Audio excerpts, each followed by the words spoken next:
آخری خبر ہے جی، بھارتی پنجابی فلم انڈسٹری کے مشہور اداکار اور کامیڈین جسویندر 65 برس کی عمر میں چل بسے۔ وہ اپنی بے مثال کامیڈی اور طنزیہ جملوں کے باعث پہچانے جاتے تھے، اور انہوں نے پنجابی سینما میں کامیڈی کو ایک نئی پہچان دی، بھارت کے علاوہ پاکستان میں بھی۔ بالکل ٹھیک ہے۔ میں تو ڈے ون سے 65 کی جنگ تک چونکہ بچے ہی تھے، تو ادروائز میرا تو ہندوستان کے حکمرانوں سے نفرت اور فلانا ہے، اس کے عوام سے تو نہیں۔ وہاں کے جو آرٹسٹ ہیں، وہاں کے جو کھلاڑی ہیں، کچھ بھی نہیں۔ بچے وہاں کے بے روزگار، غربت، ٹوائلٹس کا پرابلم تھا، فلم بنی ہندوستان۔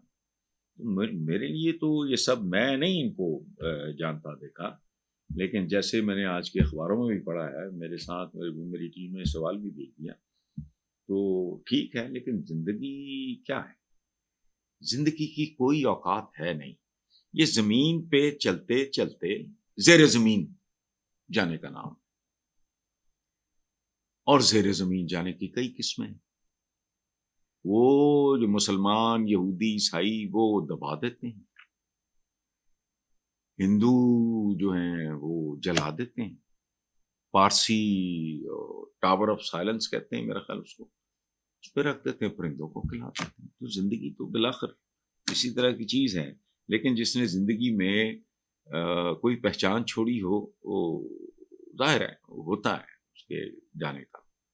اور میں تو ایسا ایک کریک پاٹ آدمی ہوں، میں تو کوئی بھی ہوں، میں تو اپنے بچوں کو تو کیا ہے، یونیورسٹی کے اسٹوڈنٹس بچے بچیاں آتے ہیں تو میں ان کو بھی کہتا ہوں کہ بیٹا پوری محنت کرو زندگی میں، آئی ڈی کارڈ کے طور پہ نہیں مرنا، آئی ڈی کارڈ نمبر کہیں نہ کہیں کوئی نہ کوئی نشان چھوڑ جاؤ، اس کے لیے آپ کو۔ میں نے تو آرٹسٹ تھے، میں نے شاید دیکھا ہو اور مجھے نام کا نہ پتا ہو، یہ بھی ہو سکتا ہے۔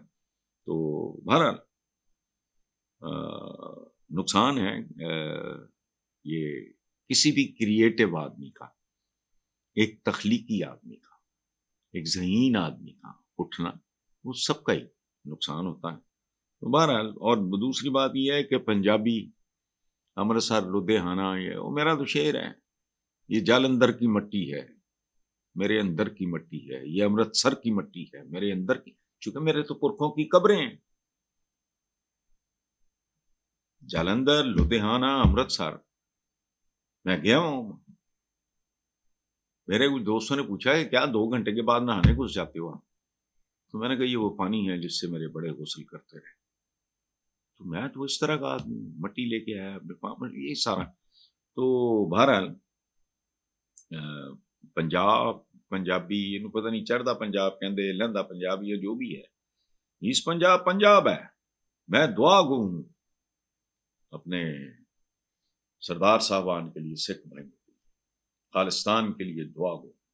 میں نے تو یہاں تک کہا ہے کہ اگر میرے جوانی کے دن ہوتے اور یہ کیمپین چل رہی ہوتی تو میں ان کے شاید شانہ بچانا کھڑا ہو جاتا۔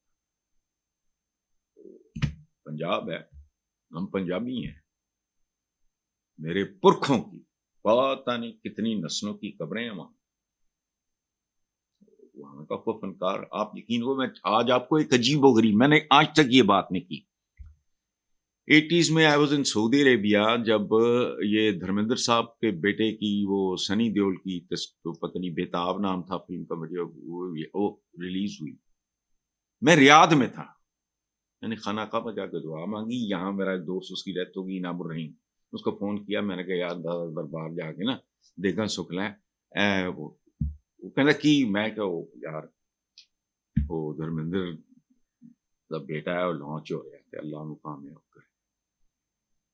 وہ ہنس پڑا آگے سے، اس کو پتا تھا، دوست تھا میرا بچپن کا، اس کو پتا تھا کریک سے آیا، تو انہیں کہ تیرا پھوپھی دا پتر لگتا، میں کیا کیوں لدھیانہ۔ اسی طرح جب راکی ریلیز ہوئی، راکی نام تھا، پتہ نہیں میں نام لوں کو غلط، سنجے تھا، اب پوچھیں وہ کیا، سنیل دت صاحب جیلم کے رہنے والے تھے۔ مجھے تو عجیب محسوس ہوتا ہے، جتنے لوگ کو سیالکوٹ سے منوج کمار صاحب کے ساتھ میرا ٹیلی فون ملاقات کوئی نہیں، زندگی اتنا پیارا تعلق رہا، میں ان کو منوج بھائی کہتا تھا. وہ مجھے حسن صاحب تو میں نے منع کیا, میں نے کہا پلیز آپ مجھ سے بڑے ہو تو آپ مجھے حسن کہیں تو میں آپ کو منوج بھائی کہوں گا. وہ جنڈیالہ شیر خان کے رہنے والے تھے اور میں اس چکر میں تھا کہ پتہ نہیں ایبٹ آباد میں پیدا ہوئے. تو انہوں نے کہا ہاں میں ایبٹ آباد کا ہوں نہیں, پیدا وہیں ہوا تھا, کیونکہ اس زمانے میں رواج تھا کہ ننیال کی طرف پہلے بچے. بہرحال اللہ ان کے خاندان کو صبر دے, اور کیا کر سکتے ہیں.